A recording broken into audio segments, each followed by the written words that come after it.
Hi hello welcome back to my YouTube channel. ನಾನು ನಿಮ್ಮ Shreyas Vijay. So ಇವತ್ತು ನಾನು ಈ ವಿಡಿಯೋ ಮಾಡ್ತಿರೋ ಮೇನ್ ರೀಸನ್ ಏನಂದರೆ, ಕೆಲವು ದಿವಸದಿಂದ ತುಂಬ ಹೈ ಟಾಪಿಕ್ಕಾಗಿ ಹೋಗ್ತಿರೋ ಟಾಪಿಕ್ ಏನಂದರೆ ಯೂಟ್ಯೂಬಲ್ಲಿ ವರುಣ ಆರಾಧ್ಯ ಹಾಗೂ ವರ್ಷ ಕಾವೇರಿ ಅವರ ಲೈಫ್. ಅಂದರೆ ಅವರೇನೋ ಮದುವೆ ಆಗ್ತಿದ್ದಾರಂತೆ, ಅದಕ್ಕೆ ವರುಣ್ ತಪ್ಪು ಮಾಡಿದ್ದಾರೆ ಅಂತ ಒಂದು ಕಡೆ ಒಂದು ಗ್ರೂಪ್ ಆಯಿತು. ಅಂದರೆ ವರ್ಷ ಕಾವೇರಿ ಅವರು ತಪ್ಪು ಮಾಡಿದ್ದಾರೆ ಅಂತ ಇನ್ನೊಂದು ಗ್ರೂಪು. ಸೊ ಗೈಸ್, ನನಗೆ ಅನಿಸ್ತಾ ಇರೋದೇನೆಂದರೆ, ಪರ್ಸ್ನಲ್ ಲೈಫ್ ಅನ್ನೋದು ಎಲ್ರಿಗೂ ಇರುತ್ತೆ. ನಮ್ಮ ಲೈಫ್ ಹೆಂಗಿರುತ್ತೆ, ನಮ್ಮ ಚಾಯ್ಸ್ ಏನಿರುತ್ತೆ ನಮಗೆ ಗೊತ್ತಿರುತ್ತೆ. ನಿಮ್ಮದು ನಮ್ಮ ತಟ್ಟೆಲಿ ನಮ್ಮದೇ ಹೆಗಣ ಬಿದ್ದಿದ್ರು ಕೂಡ ನಾವು ಅದನ್ನು ಕೇರ್ ಮಾಡದೆ ಪಕ್ಕದ ತಟ್ಟೆ ಅವ್ರದ್ದು ನೋಡ್ತಾ ಇರ್ತೀವಂತೆ. ನನಗೆ ಕೇಳಿದ್ರೆ ಇಷ್ಟೊಂದು ಇಂಪಾರ್ಟೆನ್ಸ್ ಇದೆಯಾ? ಯಾಕೆಂದರೆ ಅವ್ರದ್ದೇ ಆದಂಥ ಲೈಫ್ ಎಲ್ರಿಗೂ ಇರುತ್ತೆ. ವರ್ಷ ಕಾವೇರಿ ಅವ್ರಿಗೂ ಇರುತ್ತೆ, ವರುಣ್ ಆರಾಧ್ಯ ಅವ್ರಿಗೂ ಇರುತ್ತೆ. ಕೆಲವೊಂದು ವೀಡಿಯೋಸ್ ನಾನು ನೋಡ್ತಾ ಇದ್ದೆ, ಎಸ್ಪೆಷಲಿ ವರುಣ್ ಆರಾಧ್ಯ ಅಂತ ಬಂದಾಗ ಅಲ್ಲಿ ಕಮೆಂಟ್ ಸೆಷನಲ್ಲಿ ಫುಲ್ಲು ಒಂದು ಬ್ಯಾಡ್ ಕಮೆಂಟ್ಸ್ ಇತ್ತು. ಏನಂದರೆ ಇವಂದೇ ತಪ್ಪು, ಇವನೇ ಹಿಂಗೆ ಮಾಡಿರೋದು, ನಿಮ್ಮನೆ ಹೆಣ್ಮಕ್ಳಿಗೆ ಹಿಂಗಾಗಿದ್ರೆ ಇವನ್ನ ಬಿಡ್ತಿದ್ರಾ? ನನಗೆಲ್ಲೋ ಒಂದು ಕಡೆ ಅನಿಸುತ್ತೆ, ಗೈಸ್, ಇವಾಗ ಒಂದು ಹುಡುಗ ಪ್ರೀತಿಸ್ತಾ ಇದ್ದಾರೆ ಅಂದರೆ ಸಪೋರ್ಟ್ ಮಾಡ್ತಾರೆ, ಕೆಲವೊಬ್ಬರು ಅಪೋಸ್ ಮಾಡ್ತಾರೆ. ಅದೇ ಹುಡುಗಿ ಒಬ್ಬರು ಬೇರೆ ಆಗ್ತಾರೆ ಅಂದರೆ ಅದರದ್ದೇ ಆದಂಥ ಇಬ್ಬರು ಪರ್ಸ್ಪೆಕ್ಟಿವಲ್ಲೂ ಒಂದು ರೀಸನ್ಸ್ ಇರುತ್ತೆ ಅಲ್ವಾ? ಇಲ್ಲಿ ಯಾರು ಫಸ್ಟ್ ಬಿಟ್ಟರು ನನಗೆ ಗೊತ್ತಿಲ್ಲ. ನನಗೆ ಪರ್ಸ್ನಲಿ ಅನ್ನಿಸ್ತಾ ಇರೋದು, ತುಂಬ ಕೆತ್ಕಕ್ಕೆ ಹೋಗಬಾರ್ದು. ಯಾಕೆಂದರೆ ಯಂಗ್ಸ್ಟರ್ಸ್, ನಾವು ಎಸ್ಪೆಷಲಿ ಈ ವಿಡಿಯೋ ನಾನು ಮಾಡ್ತಿರೋದು ಏನಕ್ಕೆ ಅಂದರೆ, ನಾನು ಕೂಡ ಒಬ್ಬ ಯಂಗ್ಸ್ಟರ್ಸ್ ಆಗಿ ಹೇಳೋದು ಹೋದರೆ, ನಮ್ಮದೇ ಆದಂಥ ಲೈಫ್ ಇರುತ್ತೆ. ಸೊ ಅವ್ರದ್ದೇ ಆದಂಥ ಚಾಯ್ಸ್ ಇರುತ್ತೆ. ಯಾವುದು ಓಕೆ ಇರುತ್ತೆ, ಯಾವುದು ಎಷ್ಟೋ ಓಕೆ ಇರೋದಿಲ್ಲ. ಬ್ರೇಕಪ್ ಆಗುತ್ತೆ, ಪ್ಯಾಚಪ್ ಆಗುತ್ತೆ, ಏನಾದರೂ ಆಗ್ತಾ ಇರುತ್ತೆ. ಸೊ ನನ್ನ ಕೇಳಿದ್ರೆ, ಏನಕ್ಕೆ ನಮಗೇನು ಮ್ಯಾಟ್ರೇ ಗೊತ್ತಿಲ್ಲ ಅಂದಾಗ ಇವಂದೇ ತಪ್ಪು ಅಥವಾ ಅವಂದೇ ತಪ್ಪು ಅಂತ ಹೆಂಗೆ ಹೇಳೋಕ್ಕಾಗತ್ತೆ? ಇನ್ನೊಂದು ವೀಡಿಯೋ ನೋಡ್ತಾ ಇದ್ದೆ, ಯಾವುದೋ ಒಂದು ಯೂಟ್ಯೂಬ್ ಚಾನಲಲ್ಲಿ ಒಬ್ಬರು ಲೇಡಿ ಹಾಕಿದ್ದಾರೆ, ವರುಣ್ ಆರಾಧ್ಯ ಹೋಗಿರೋ ಕ್ರೂಸಲ್ಲಿ ಈ ಹುಡುಗಿನೂ ಹೋಗಿದ್ದಾರೆ, ಇವಳೇ ಅವರು ರಿವೀಲ್ ಮಾಡಬೇಕು ಅಂತ ಇರೋ ಹುಡುಗಿ. ಆಯಿತು, ಏನಾಯ್ತು ಇವಾಗ? ಬ್ರೇಕಪ್ ಆಗಿದ್ದು ಸ್ವಲ್ಪ ದಿವಸದಲ್ಲೇ ಅವರು ನಾನಿನ್ನೂ ಮರೆಯೋಕ್ಕೆ ಟ್ರೈ ಮಾಡ್ತಾಯಿದ್ದೀನಿ ಅಂತ ಅಂದರು. ಬಟ್ ಅವ್ರು ಆಲ್ರೆಡಿ ಈ ಹುಡುಗಿನ ಕರ್ಕೊಂಡು ಸೋಲೋ ಟ್ರಿಪ್ ಅಂತ ಸುಳ್ಳು ಹೇಳಿ ನಮ್ಮ ಸಬ್ಸ್ಕ್ರೈಬರ್ಸ್ಗೆಲ್ಲ ನಾವು ಅವಮಾನ ಮಾಡಿದ್ದಾರೆ, ಮಕ್ಕರ್ ಮಾಡಿದ್ದಾರೆ ಅಂತೆಲ್ಲ ಹೇಳ್ತಾಯಿದ್ರು.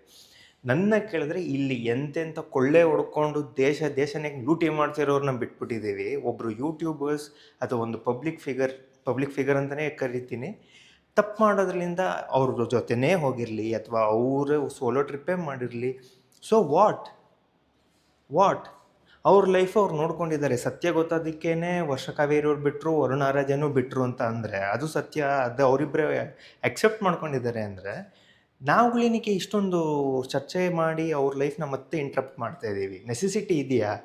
ಏನಕ್ಕೆ ನೆಸೆಸಿಟಿ ಇದೆ? ಈಗ ನಾನು ಒಂದು 2 ಡೇಸ್ ಬ್ಯಾಕೋ 3 ಡೇಸ್ ಬ್ಯಾಕೋ ವರುಣ್ ಆರಾಧ್ಯ, ಆ್ಯಕ್ಚುಲಿ ಯೂಶ್ವಲಿ ನಾನು ಯಾವ ಯೂಟ್ಯೂಬರ್ ವೀಡಿಯೋಸು ನಾನು ನೋಡೋದಿಲ್ಲ. ಟಾಪಪ್ ಆಯಿತು, ಅದಕ್ಕೋಸ್ಕರ ಹಾಗೆ ನೋಡ್ತಾ ಇರ್ಬೇಕಾದ್ರೆ ಅವ್ರು ಒಂದು ಹೇಳಿದ್ರು, ಯಾರಿಗೂ ಬ್ರೇಕಪ್ ಆಗಲ್ವಾ, ತುಂಬ ಬೇಜಾರಾಗ್ತಿದೆ, ನಿಲ್ಲಿಸ್ಬಿಡೋಣ. ಗೈಸ್, ನಾನು ಒಂದು ಹೇಳೋಕ್ಕೆ ಇಷ್ಟಪಡೋದೇನೆಂದರೆ, ಯಾವುದು ವಿಚಾರ ನಿಂತೋಗಿದೆ ಅಲ್ಲಿಗೆ ಬಿಟ್ಟು ನಾವು ಬೇರೆ ವಿಚಾರ ಕಡೆ ಫೋಕಸ್ ಮಾಡೋಣ. ಯಾಕೆಂದರೆ ಎಲ್ರದ್ದು ನಮ್ಮ ಲೈಫಲ್ಲೇ 1000 ತಲೆನೋವಿರುತ್ತೆ. ಅವ್ರು ಹಂಗೆ ಮಾಡಿದ್ರಂತೆ, ಇವ್ರು ಹಿಂಗೆ ಮಾಡಿದ್ರಂತೆ. ನಮ್ಮ ಲೈಫಲ್ಲೇ ಎಲ್ಲರೂ ಚೂರಿ ಆಗ್ತಿರ್ತಾರೆ. ನಮ್ಮ ಲೈಫ್ ಬಗ್ಗೆ ಯೋಚನೆ ಮಾಡೋಣ. ಅವ್ರಿಗೆ ಇವ್ರ ಬಗ್ಗೆ ಟಾಂಟ್ ಮಾಡಿ ಮಾತಾಡೋದ್ರಿಂದ ಏನು ಸಿಗುತ್ತೆ? ಅವ್ರು ಇನ್ನೂ ಡಿಸ್ಟರ್ಬ್ ಆಗ್ತಾರೆ ಹೊರತು ಮೂವ್ ಆನ್ ಆಗೋದಿಲ್ಲ. ಸೊ ನನ್ನ ಕೇಳಿದ್ರೆ ಬೆಟರ್ ನಿಲ್ಸೋಣ ಗೈಸ್. ವರ್ಷ ಕಾವೇರಿ ಅವರು ಕೂಡ ಒಳ್ಳೆ ಯೂಟ್ಯೂಬರ್, ವರುಣ್ ಆರಾಧ್ಯ ಅವರು ಕೂಡ ಒಳ್ಳೆ ಯೂಟ್ಯೂಬರ್ಸ್.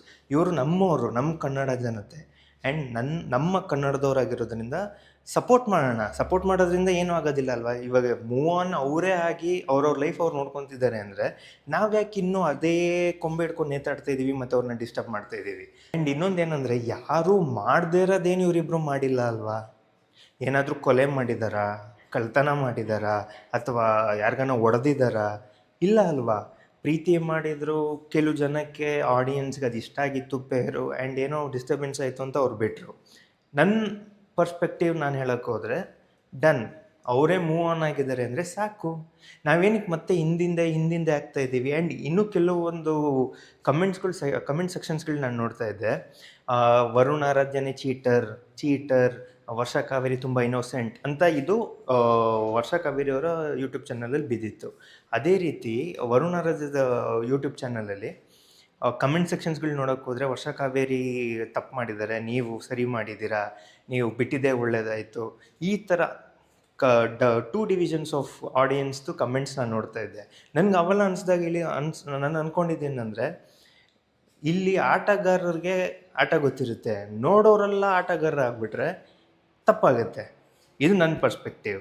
ಸೊ ಬೆಟರ್ ಕೆಲವೊಂದು ಕಟ್ ಮಾಡೋಣ, ಯಾಕಂದರೆ ಅವರಿಂದ ನಾವು ಎಂಟರ್ಟೈನ್ಮೆಂಟ್ ಪರ್ಪಸಲ್ಲಿ ಅವರು ಒಬ್ಬ ಯೂಟ್ಯೂಬರ್ ಅಥವಾ ಸೋಷಿಯಲ್ ಮೀಡಿಯಾ ಇನ್ಫ್ಲೂಯೆನ್ಸರ್ಸ್ ಅಂತ ಅಂದಾಗ ಕೆಲವೊಂದು ಲೈಫ್ ಇರುತ್ತೆ, ಅಬ್ಸ್ಟ್ರಕ್ಷನ್ಸ್ಗಳು ಬರುತ್ತೆ, ಆಬ್ಸ್ಟಕಲ್ಸ್ ಬರುತ್ತೆ, ಅವ್ರು ದಾಟ್ಕೊಳ್ಳೋಕೆ ಅವ್ರಿಗೆ ಗೊತ್ತಿರುತ್ತೆ, ಯಾಕೆಂದರೆ ಅದು ಅವ್ರ ಜೀವನ. ನಾವು ಅದನ್ನು ಕೆತ್ಕಿ ಅವ್ರ ಮೈಂಡ್ನ ಡಿಸ್ಟ್ರಾಕ್ಟ್ ಮಾಡೋದು ಬೇಡ.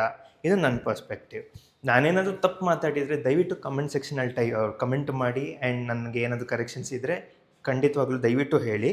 ಆ್ಯಂಡ್ ವರ್ಷ ಕಾವೇರಿ ಅವ್ರಿಗೂ ಲೈಫು ತುಂಬ ಚೆನ್ನಾಗಿದೆ, ವರುಣ ಆರಾಧ್ಯ ಅವ್ರ ಲೈಫು ಚೆನ್ನಾಗಿದೆ. ನಮ್ಗಳ್ದು ಜೀವನ ನೋಡ್ಕೊಳ್ಳೋಣ ಗೈಸ್.